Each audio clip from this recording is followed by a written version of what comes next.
Hello, future cadets. I hope all of you are staying safe and studying hard. So we are meeting today for another session of प्रचंड और आज हम प्रचंड में सितंबर के current affairs को discuss करने की शुरुआत करेंगे। बट उससे पहले जो बच्चे कह रहे थे कि let's start with something because we have reached an adequate number of students, तो उन सभी के लिए है, ये नहीं है कि वो एहसान बहुत करता है, ये नहीं है कि वो एहसान बहुत करता है, अपने एहसान का ऐलान बहुत करता है। ये नहीं है कि वो एहसान बहुत करता है लेकिन अपने एहसान का ऐलान बहुत करता है। आप इस बात को सच ही ना समझ लीजिएगा, आप इस बात को आप इस बात को सच ही ना समझ लीजिएगा, वो मेरी जान बहुत करता है। So welcome aboard all the future credits. आप लोगों को आजकल ऑनलाइन एजुकेशन में बहुत सारे लोग मेरी जान करके बुलाएंगे कि हम ही हैं जो आपके नैया पार लगा सकते हैं। बट अंडरस्टैंड, वो सब जो मेरी जान कर रहे हैं, they are all just saying that just to get and extract maximum number of views. Those who care for you wouldn't promote that. So हमारा भी यही idea, rather than promotion, we are seeking results and it is a free initiative. This Prachand series of current affairs is for getting maximum number of selections in the exam with minimum amount of effort in the preparation. So that is the idea, ताकि we can get the best students into the academy. बेटा ममून, जब आप बड़े हो जाओगे एकदम, तब आपको ये शायरी अच्छे से समझ में आएगी। ओके, ठीक है ठीक है, तो आगे बढ़ते हैं। जीके की, बिल्कुल जीके की क्लास है यार, जीके का current affairs portion we are doing today, ठीक है। Great, so let's start with today. So आज का जो एजेंडा है, हम अगस्त हमने कंप्लीट कर लिया, जुलाई कंप्लीट कर लिया। Today we are moving on with September. तो I would request all the students who have joined us for this class to please share the class with all their friends. We are doing this live on Telegram channel and this class regularly happens on the Telegram channel at ssb_success. So those of you who haven't yet joined the Telegram channel, they can join it because यहाँ पे आप मुझसे 1-to-1 doubts भी पूछ सकते हैं। सारी ये जो भी क्लासेस होती हैं, these classes happen live on Telegram, so you can participate in them as well. इसके अलावा जितने भी इंपॉर्टेंट स्टूडेंट डिस्कशंस होते हैं, that all are happening here, चाहे वो लाइव ग्रुप डिस्कशन की प्रैक्टिस हो, and all those things are happening here for SSB as well. So you can join this channel and take advantage of all the initiatives. सो आज हम सितंबर 2021 को start कर रहे हैं। First we would be starting with Vision की PDF and then we would move to Affairs Cloud की पीडीएफ। सो विजन की पीडीएफ में इस बार सितंबर के महीने में they have made a change. पहले क्या होता था, एकदम जब एंड ऑफ पीडीएफ होता था, वहां पे वो टॉपिक इंट्रोड्यूस करते थे, न्यूज इन शॉर्ट, सारी न्यूज इन शॉर्ट एक साथ देते थे। But what now they have done is, उन्होंने जो भी सेक्शन है, सपोज पॉलिटी का सेक्शन है, तो पॉलिटी के सेक्शन के एंड में ही न्यूज इन शॉर्ट दे दिया है। सिमिलरली अगर सपोज इट इज इकोनॉमी का सेक्शन, तो वो न्यूज इन शॉर्ट इकोनॉमी के एंड में ही दे दिया। सो इसीलिए इस बार हम थोड़ी मेथोडोलॉजी बदलेंगे। We would be covering the magazine from cover to cover. First section से चलेंगे, जो उसमें सब्जेक्टिव वाले क्वेश्चन से जो एसएसबी इंटरव्यूज के लिए इंपॉर्टेंट है, उनको सुपरफिशियली देखेंगे, देन हम न्यूज इन शॉर्ट पे मूव करेंगे, then we would move to the next topic. So अगर हमने पहले पॉलिटी निपटाया, then suppose we are moving to international relations, so हम उसको करेंगे। उसके बहुत लॉन्ग एंड शॉर्ट वाले जो टॉपिक्स हैं, उनको एक साथ वी वुड बी डूइंग, ठीक है। ओके, गुरुदेव बोल रहे हैं जितने भी साथी हमारे ऑनलाइन है, सारे साथी ज्वाइन कर लो, काफी सारे स्टूडेंट ऑनलाइन है, ठीक है। बेटा रोहित, कौन सा प्रॉमिस प्रॉमिस पूरा कर दिया? आप क्लास में शायद लेट ज्वाइन करें। ओके, दिस इज सितंबर का क्लास। अभी मैराथन नहीं बेटा, अभी we are doing current affairs. Marathon तो आप लोगों के response and all those things पे डिपेंड करेगा। अभी वी आर डूइंग अवर प्रचंड सीरीज, ठीक है। ओके, सो हम सितंबर का स्टार्ट करेंगे। We would be starting with polity, polity से स्टार्ट करते हुए then international relations, then economy, then security, environment, so culture and all those things we would be doing eventually. So let's start with the first topic. First topic जो हमारा है वो है social accountability. अब social accountability का मतलब क्या है, इससे क्वेश्चन बनने के बहुत कम चांसेस है। अकाउंटेबिलिटी मतलब क्या होता है कि you are answerable for something. Answerable मतलब क्या, सपोज मम्मी ने आपको मार्केट भेजा कि 10 रुपए लेके जा और इसकी एक सपोज पैटी ले आ। तो आप गए मार्केट और अगर आप पैटी नहीं लेके आए तो क्या यू आर आंसरेबल कि इन 10 रुपयों का क्या हुआ। So essentially that is also accountability, कि अगर आप पे कोई रिस्पॉन्सिबिलिटी है तो how efficiently you are executing that, that is accountability. Social accountability क्या है, जो ट्रेडिशनल सेल्स में अकाउंटेबिलिटी का सेंस होता है, that is you are answerable to your superior, जो आपका बॉस है आप उसको आंसरेबल हो। बट जो सोशल अकाउंटेबिलिटी का फंड है उसका मतलब है you are answerable to all the stakeholders. Suppose अगर आप एक सोल्जर हो, एक ऑफिसर हो in the forces, suppose let's say you get appointed as a captain in a unit, आप कैप्टन है सपोज, ठीक है। तो आपकी जो नॉर्मल अकाउंटेबिलिटी होगी that would be towards your task, and second it would be जो भी आपके सुपीरियर ने आपको ऑर्डर दिया उसको इंप्लीमेंट कर रहे हो या नहीं। बट जो आपकी social accountability of a captain होगी वो कहाँ का होगी, वो to all the stakeholders, जिन जो आपके boys who are under your command, वो उनके प्रति भी आपकी सोशल अकाउंटेबिलिटी होगी। जो स्टेक होल्डर्स है यानी उस एरिया में रहने वाले जो लोग हैं उनके प्रति भी आपकी सोशल अकाउंटेबिलिटी होगी। अपने सीनियर्स के प्रति भी आपकी सोशल अकाउंटेबिलिटी होगी, अपने जूनियर्स के प्रति भी होगी, जो लोग अफेक्ट होंगे उनके प्रति भी होगी। So everyone who is associated with that event they would be in the loop of social accountability. तो दिस इज सोशल अकाउंटेबिलिटी का आइडिया। यानी कि अगर कोई स्कीम सरकार इंप्लीमेंट कर रही है तो जो उसका एक तरीके से बेनिफिशियरी है उसका भी कुछ उसमें से होना चाहिए, that is essentially social accountability का आइडिया, ठीक है। तो बस ये आइडिया पता होना चाहिए, इस पे एमसीक्यू बनने के चांसेस बहुत कम है। सो इसमें क्या क्या इसके इंपॉर्टेंट पार्ट्स है, जैसे पार्टिसिपेटरी बजटिंग, जो लोग इसमें इफेक्ट होने वाले हैं आप उनको इन्वॉल्व कर रहे हैं या नहीं। पार्टिसिपेटरी प्लानिंग वो इसका इंपॉर्टेंट पार्ट हो जाएगा। जो सिटीजन्स इससे इफेक्ट हुए हैं उनकी तरफ से एक रिपोर्ट कार्ड प्रिपेयर होगा। So all these are part of social accountability, ठीक है। सो इट इंक्लूड्स सुनवाई, आप लोगों को सुनवाई दें, आप उनको एक मंच प्रोवाइड करें जिसपे वो अपनी बात आके रख सके। इसके बाद लोगों को इजीली जानकारी मिल सके, भागीदारी हो उनकी इनिशिएटिव में, उनके कहने पे कोई कार्रवाई हो सके। All that is social accountability का principle, not important for exam. Next है पीपल्स प्लान कैंपेन या सबकी योजना सबका विकास इनिशिएटिव। तो एग्जाम में सवाल आ सकता है पीपल्स प्लान कैंपेन 2021 या सबकी योजना सबका विकास। सबकी योजना सबका विकास किससे एसोसिएटेड है, इट इज रिलेटेड विद ग्राम सभा के द्वारा जो डेवलपमेंट प्लान बनाया जाएगा उससे एसोसिएटेड है। तो सबकी योजना सबका विकास किससे एसोसिएटेड है, जो गांव में ग्राम सभा होती है उसके द्वारा जो उस गांव के डेवलपमेंट के लिए जो प्लान बनाया जाएगा उस प्लान के फॉर्मुलेशन से रिलेटेड है सबकी योजना सबका विकास। कौन सी मिनिस्ट्री से एसोसिएटेड है, मिनिस्ट्री ऑफ पंचायती राज। तो मिनिस्ट्री ऑफ पंचायती राज से initiative related initiative people's plan campaign 2021, that is सबकी योजना सबका विकास। Okay, so this much is clear.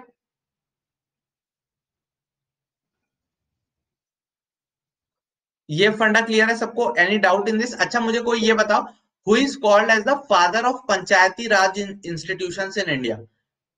History का सवाल है, मॉडर्न इंडियन हिस्ट्री का सवाल, बट आई नो सारे स्टूडेंट्स को पता होना चाहिए because this would be asked in your exam MCQ में। फादर ऑफ पंचायती राज इंस्टीट्यूशंस इन इंडिया, बिल्कुल Lord Ripon is the correct answer, बिल्कुल सही। लॉर्ड रिपन जो है ही is considered to be the father of local self governance in India. This question has already been asked in the previous years, so you may be asked this question again, so इसलिए आपको ये चीज पता होनी चाहिए, ठीक है। Lord Ripon is the correct answer. तो पंचायती राज के लिए ये इनिशिएटिव है, क्या इनिशिएटिव है, सबकी योजना सबका विकास, may be asked in the exam. Idea क्या है इसमें कि जो ग्राम सभा है उस एरिया की वो अपने ग्राम के लिए एक डेवलपमेंट प्लान को फॉर्मुलेट करेगी और वो development plan then would be executed. So this is their people's plan campaign preparation of ग्राम panchayat development programme campaign mode में डेवलप करना है।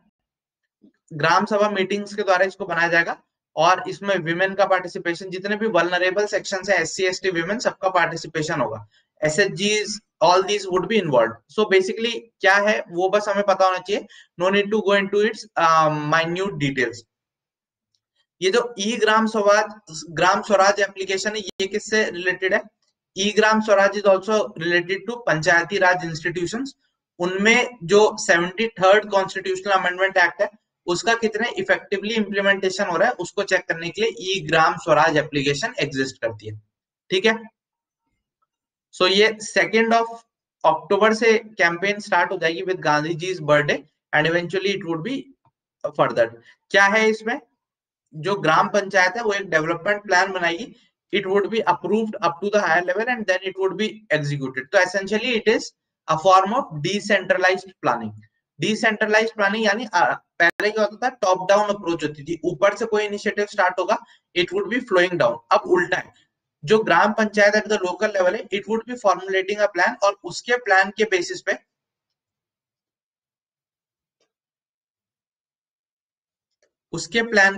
We would be executing things.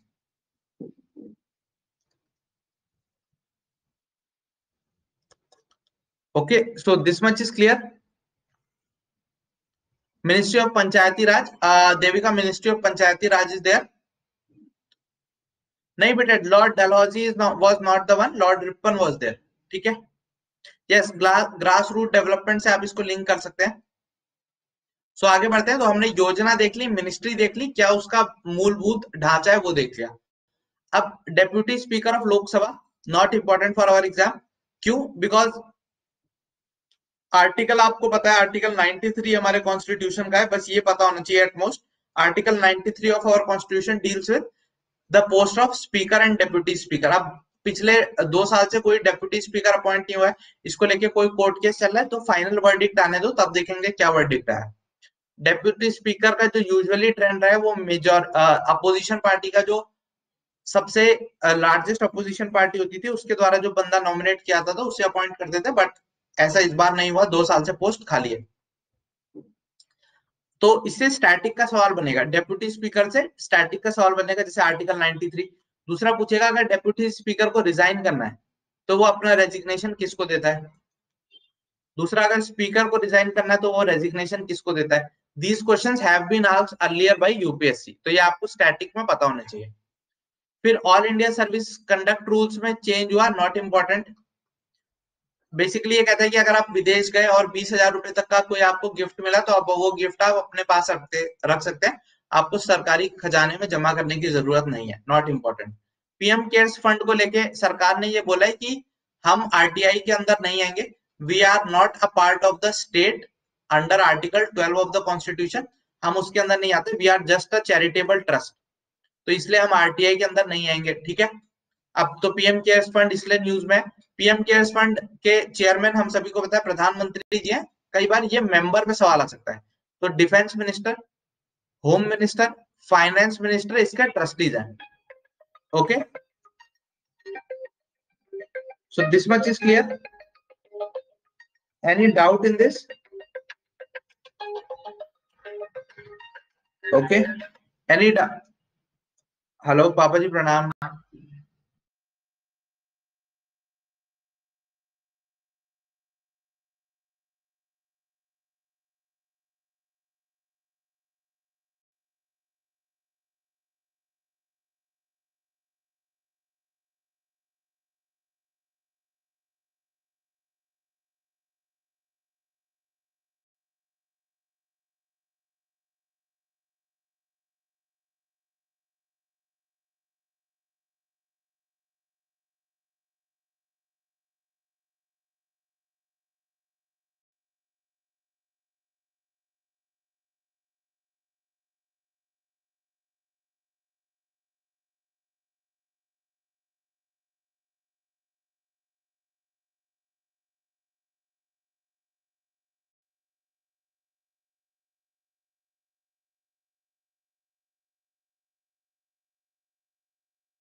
Unmute है बेटा, अनम्यूट है। नहीं नहीं बेटा, वो मैंने आपको बताया था ना, विद्यार्थी के 5 लक्षण क्या होते हैं, वही 5 लक्षण टीचर के भी होने चाहिए। बताए, किसी को याद है विद्यार्थी के 5 लक्षण? काक चेष्टा वको ध्यानम श्वान निद्रा तथैव च अल्पाहारी गृह त्यागी विद्यार्थी पंच लक्षणम। तो 5 लक्षण क्या होते हैं? दीज आर द 5 लक्षण। ठीक है, तो वही लक्षण का हम भी लागू करने की कोशिश करते हैं, उन्हीं को फॉलो करते हैं। बिकॉज अगर I am teaching, it implies that I am in the same mode as in what you are. Because जब तक आपके मोल्ड में जाके मैं प्रिपरेशन नहीं करूंगा, I don't wouldn't understand the gravity of the game. ठीक है, म्यूट नहीं है बेटा, आई होप आप ये अनम्यूटेड है, वॉइस एको नहीं हो रहा होगा। ओके ओके, अक्टूबर के मंथ का PC we wouldn't do, because chances बहुत कम है कि अक्टूबर से कुछ आएगा। ठीक है, नहीं नहीं, डेप्यूटी स्पीकर की पोस्ट तो शुरुआत से अंजलि एग्जिस्ट करती थी। मोरारजी देसाई की सरकार के टाइम में ये डिसाइड हुआ था कि as a matter of convention, जो leader of largest opposition party होगी, उसके द्वारा जो बंदा नॉमिनेट किया जाएगा, he would be becoming the deputy speaker. तो ऑपोजिशन से आता था डेप्यूटी स्पीकर। ठीक है, ओके, ठीक है, तो आगे बढ़ते हैं, लेट्स मूव अहेड नाउ।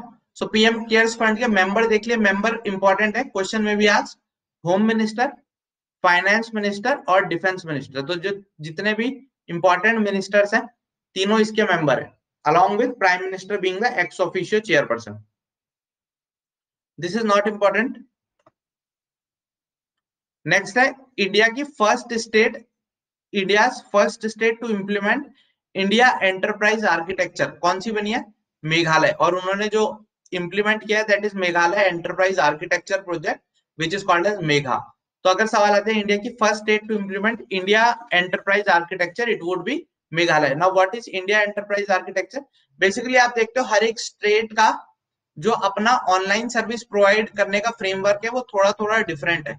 तो भारत सरकार ने क्या सोचा कि हम एक यूनिफॉर्म सिस्टम बनाए, ताकि एक यूजर को बहुत इजी हो सके कि चाहे वो यूपी की वेबसाइट पे हो चाहे केरला की वेबसाइट पे हो, he has a similar UI, user interface, so that it becomes easy to access services.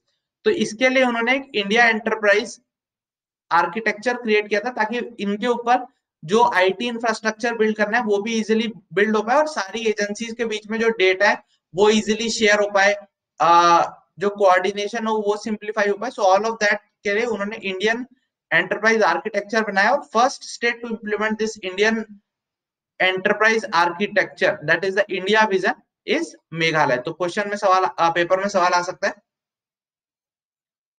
So we must be ready with this question. Okay, ठीक है, ओके, ये क्लियर है?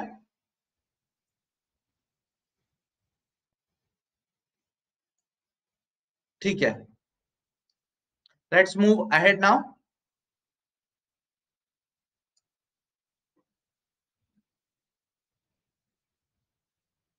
सो इंडिया क्लियर हो गया, इंडिया विजन क्लियर हो गया, one government और उसका एक तरीके का फ्रेमवर्क होना चाहिए। Next is quad summit. अब क्वाड में भले ही आपने 2-2 घंटे की वीडियोस देखे हो, it is just a waste of time. Quad आपको पता होना चाहिए कौन सी कंट्रीज इन्वॉल्व है। हम सबने को पता है जापान, यूएसए, इंडिया, ऑस्ट्रेलिया, ये कंट्रीज इन्वॉल्व है। क्वाड ओरिजिनली जापान ने एज एन आइडिया प्रपोज किया था in the form of golden quadrilateral, golden diamond की तरह इसको प्रपोज किया गया था। इवेंचुअली आगे ये डेवलप होता गया, specially post tsunami, and now it has reached a position जहां पे ये countries first time openly in person meet करे 2021 में on the sidelines of UN summit. So that is there. अब कई लोग चाइना इसको बोल रहे हैं that is an Asian NATO, India is saying no it is not an Asian NATO, all of that is there, not important. बस हमें members पता होने चाहिए, first time in person meet किए ये पता होना चाहिए, चाइना इससे गुस्सा है ये पता होना चाहिए। अब इसकी details not important because MCQ नहीं बनेगा। दूसरा यहाँ पे एक और स्टैटिक जीके का सवाल है, 9 डैश लाइन। तो 9 डैश लाइन किससे एसोसिएटेड है? ये जो चाइना साउथ ईस्ट एशिया में काफी सारी टेरिटरी को क्लेम करता है दैट दिस इज चाइनीज। तो उसकी जो वो बाउंड्री बोलता है कि जो भी चीज इस लाइन के अंदर आएगी, 9 डैश लाइन के अंदर आएगी, वो चाइनीज टेरिटरी होगी। सो that is the 9 dash line. तो एग्जाम में सवाल आ सकता है 9 डैश लाइन कहाँ पे है, साउथ चाइना सी में है, और इसके अंदर की जो भी टेरिटरी आती है उसको China as its own claim करता है। ठीक है। क्वाड में क्या, क्वाड के देशों के द्वारा मिलिट्री एक्सरसाइज जो चल रही है that is Malabar. Originally Australia was not a member of the Malabar military exercises, but eventually Australia ने भी इसको ज्वाइन कर लिया। तो now it has become like a Indian Indo Pacific Ocean में military exercise of the Quad. Quad का जो focus है that is also Indo Pacific region, यानी Indian Ocean and Pacific Ocean का जो बीच का रीजन है that is eastern coast of Africa से लेके आप अगर जाएंगे वेस्टर्न कोस्ट ऑफ यूएसए तक, तो that is all Indo Pacific की डोमेन। तो इस रीजन में जो भी चीजें होंगी वो इंडो पैसिफिक में आएंगी, और क्वाड इसी इंडो पैसिफिक रीजन पे फोकस करता है। ओके, इतना क्लियर है?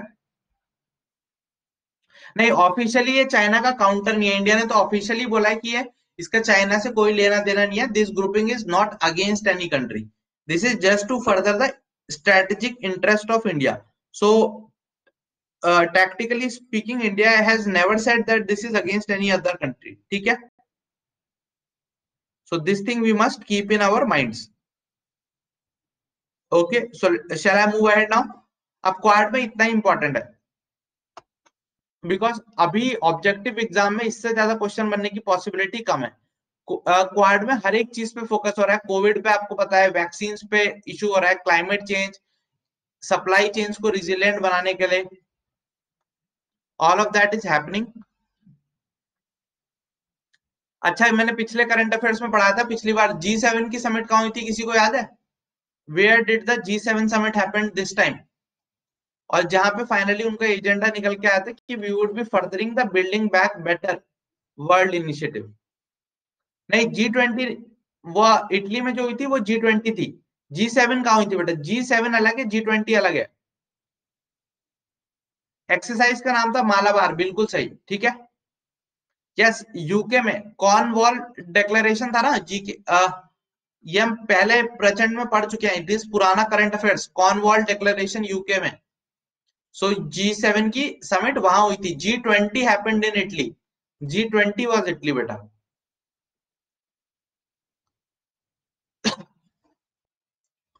Okay, so let's move ahead, this is not important. EU ने इंडो पैसिफिक स्ट्रेटेजी लाई है, जब कुछ मेजर इसमें एक्शन निकल के आएगा तब देखेंगे। ऑकस, इस पे भी अगर आपने 2-2 घंटे की एक्सप्लेनर वीडियोस देखी, I would be sad to say you have wasted your time, because SSB में भी बहुत ही लिमिटेड इससे सवाल बनेगा। सो अगर आपने इसको समझने के 2 घंटे की प्रेशर बनाने वाली वीडियो देखी, good luck to you. AUKUS क्या है? बेसिकली 3 कंट्रीज की ग्रुपिंग है जो नाम से ही क्लियर है, Australia, UK and USA.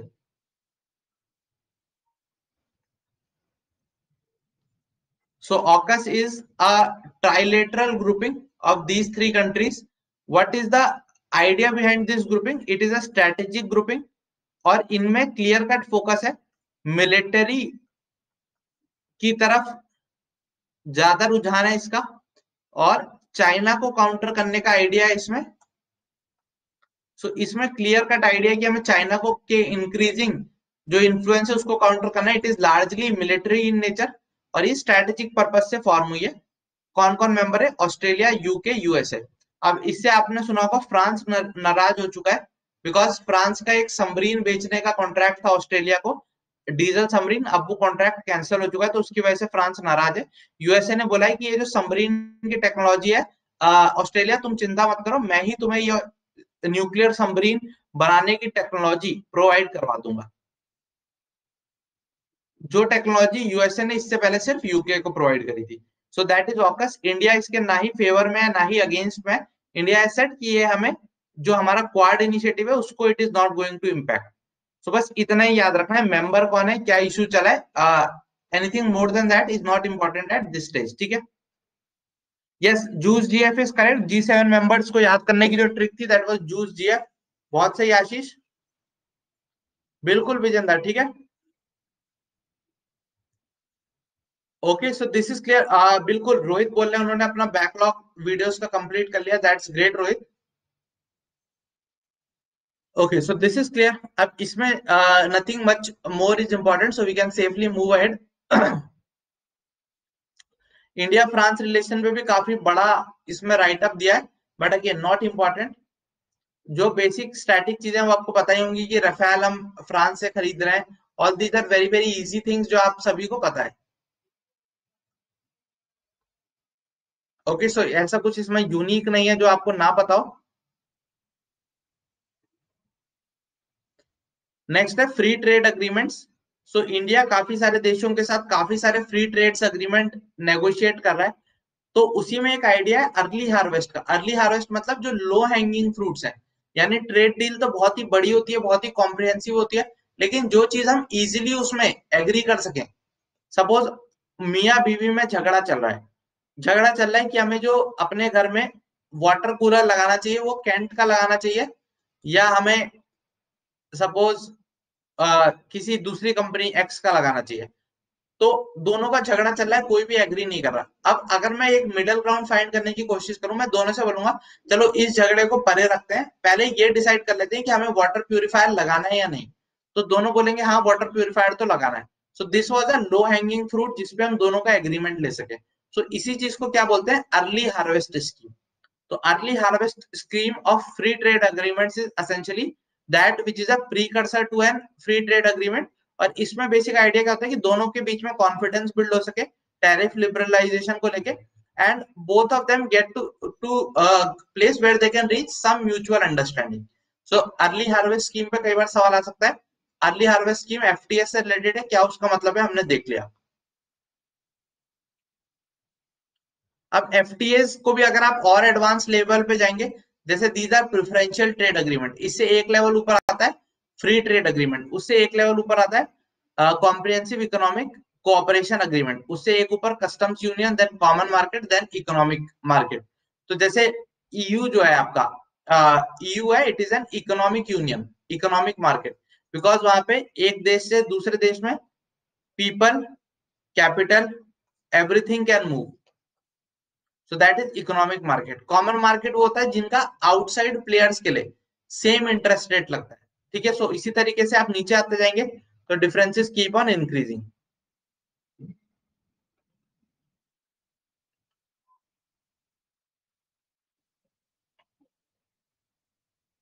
Okay, so India का फर्स्ट बाइलेटरल एफटीए किस कंट्री के साथ था?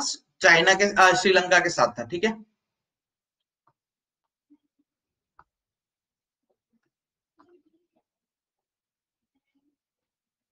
अब India and multilateral development institutions.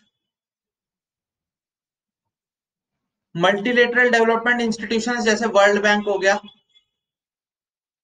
Asian infrastructure investment bank हो गया, तो इंडिया की इनके साथ कैसी रिलेशनशिप है? तो इसमें काफी सारे स्टैटिक जीके का टॉपिक है, आपको बेसिक्स पता होने चाहिए। जैसे न्यू डेवलपमेंट बैंक जो है, ये किसके द्वारा बनाया गया? ब्रिक्स के द्वारा बनाया गया। ये सब स्टैटिक जीके का पार्ट है। न्यू डेवलपमेंट बैंक किसका है? ब्रिक्स का बैंक है। फर्टिलाइजर डिक्लेरेशन जो ब्रिक्स का होता है ब्राजील में, उसके द्वारा बनाया गया। $100 बिलियन इसकी ऑथराइज्ड कैपिटल थी। India is also one of the owners of the new Development bank. इसमें आउटसाइड ब्रिक कंट्री, जो नॉन ब्रिक्स कंट्री है, वो भी इसकी मेंबरशिप ले सकती है। ब्रेटन वुड्स इंस्टीट्यूशन कौन से थे जो ब्रेटन वुड में फॉर्म हुए थे? ब्रेटन वुड कॉन्फ्रेंस के बाद they are essentially World Bank and IMF. So these are Bretton Woods institutions.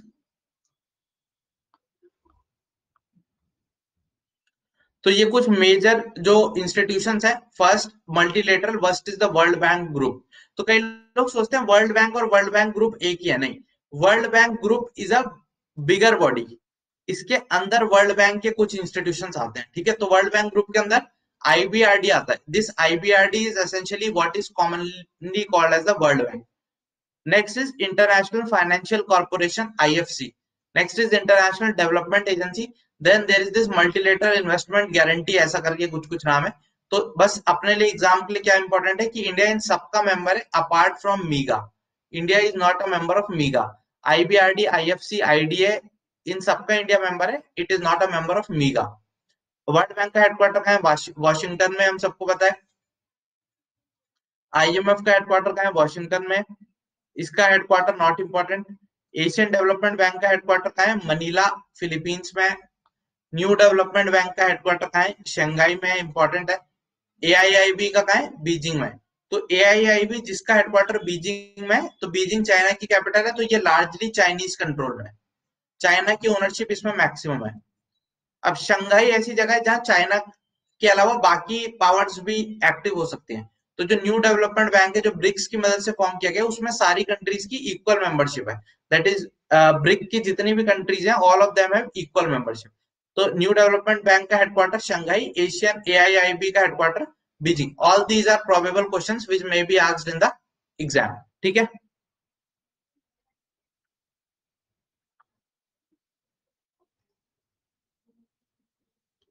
Okay, this is clear.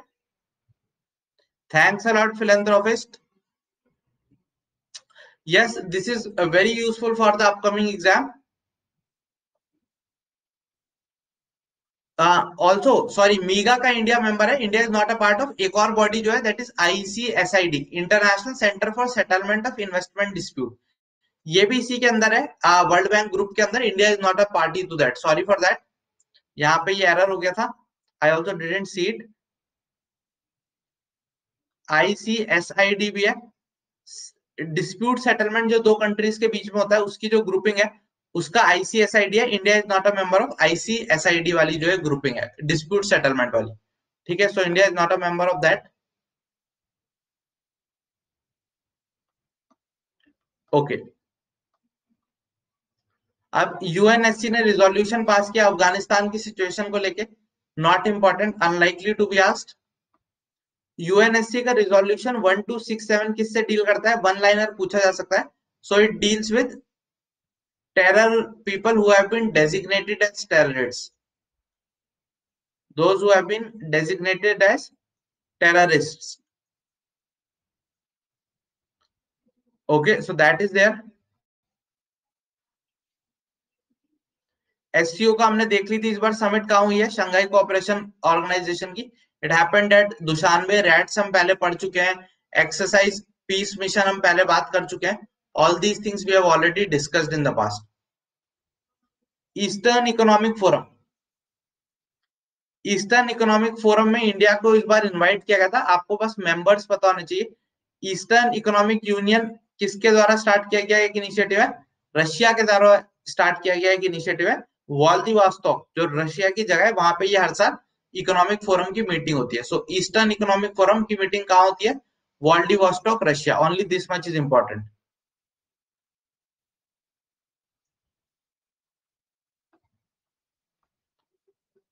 Let's move ahead now, nothing much here. Agreement for air launched UAVs.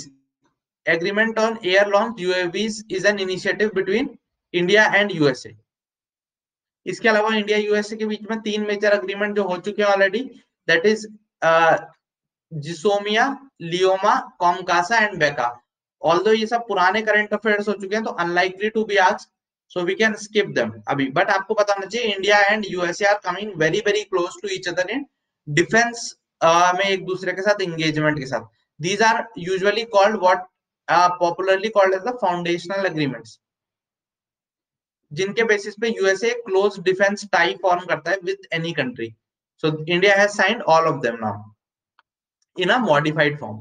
Okay, so now we have economy, but today we wouldn't be doing economy because the internet at my place is very glitchy today, so it would be difficult for me to take this session because internet का काफी ज्यादा issue आ रहा है मेरे end पे।